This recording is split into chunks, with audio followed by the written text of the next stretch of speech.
Olá! Hoje é segunda-feira, 26 de maio de 2025, e esta é a nossa segunda edição do dia.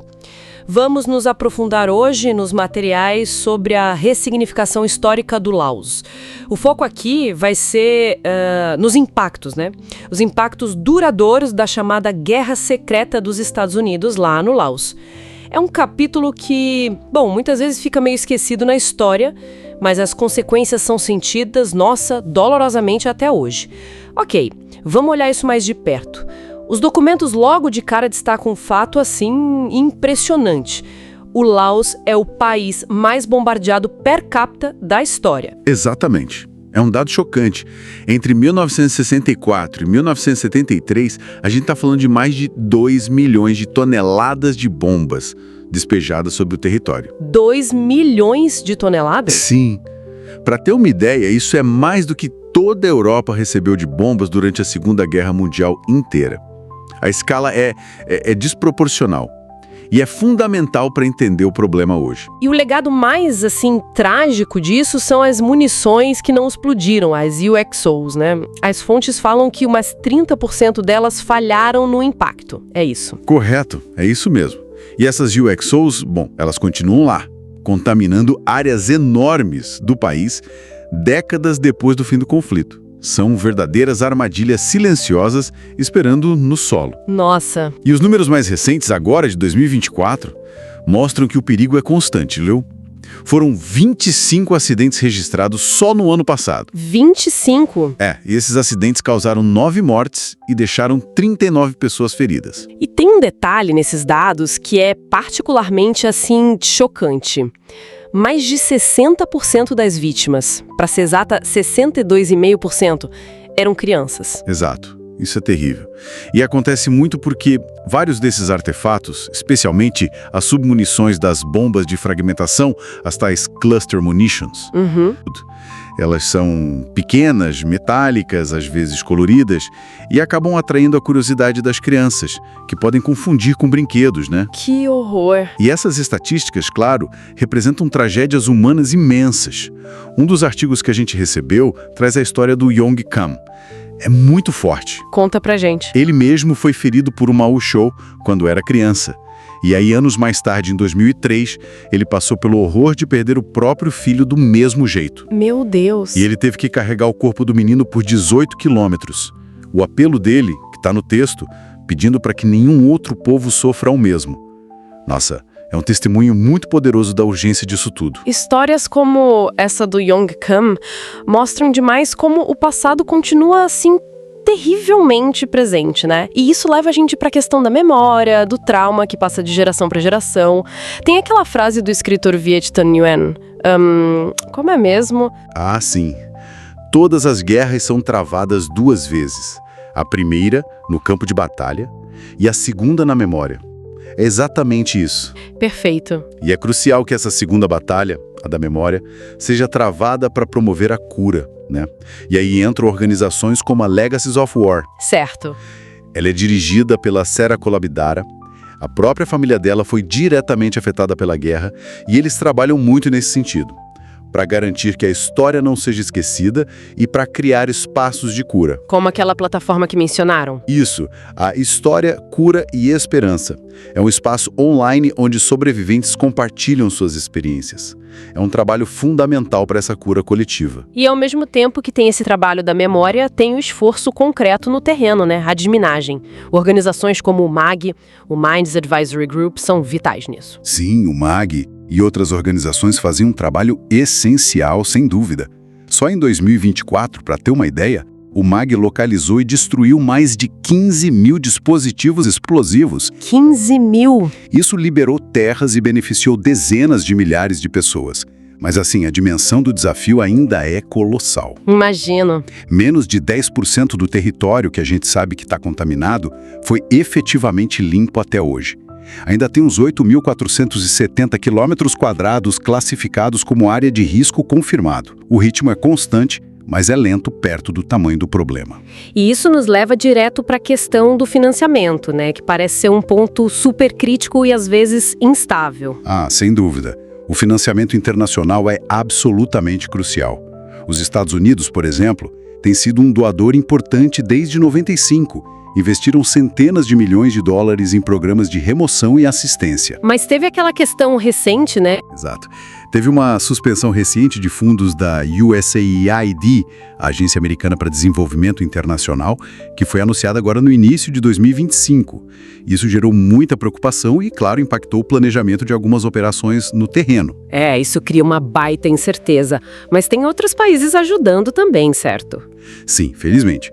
O apoio consistente de países como a Nova Zelândia, por exemplo, tem mostrado resultados muito bons, com quedas bem drásticas no número de acidentes nas províncias onde eles focam os projetos. Que bom. E vale notar também que o próprio Laos colocou essa questão no centro da agenda de desenvolvimento deles. Eles criaram um Objetivo de Desenvolvimento Sustentável Nacional Específico, o ODS 18.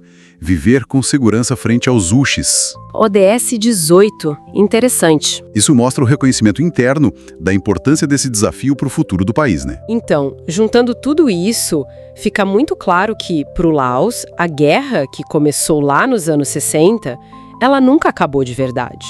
As bombas silenciosas continuam lá, ditando destinos, limitando o uso da terra, causando mortes, ferimentos. Exato. E isso exige não só recursos contínuos, mas um compromisso global renovado para limpar tudo e principalmente para preservar a memória e apoiar quem foi afetado. A história precisa ser contada para que a cura possa enfim acontecer. E talvez uma reflexão final para quem está nos ouvindo é pensar sobre as responsabilidades históricas, né? Como elas se manifestam décadas depois, muito longe de onde as decisões foram tomadas lá atrás. Como é que as sociedades podem lidar com legados tão destrutivos, tão duradouros? Fica a questão. Uma questão fundamental mesmo. Bom, faremos um breve intervalo.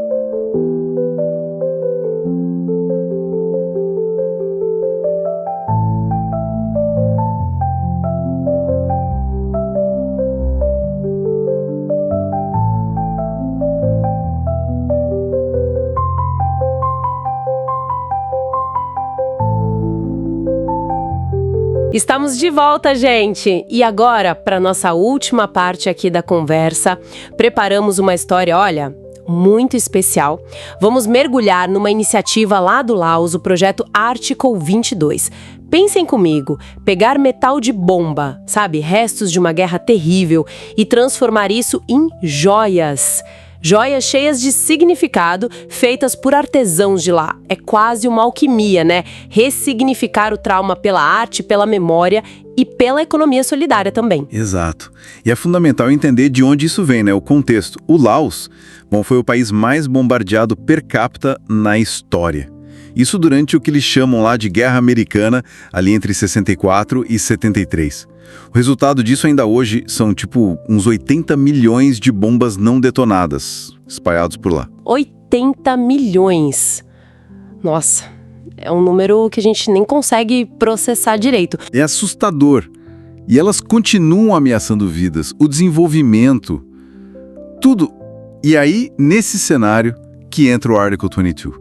Pegando esses símbolos de destruição para criar peças de esperança. Faz todo sentido surgir algo assim nesse lugar. Mas como que essa ideia nasceu? Quem teve essa faísca inicial? Olha, a faísca veio de uma americana, a Elizabeth Suda.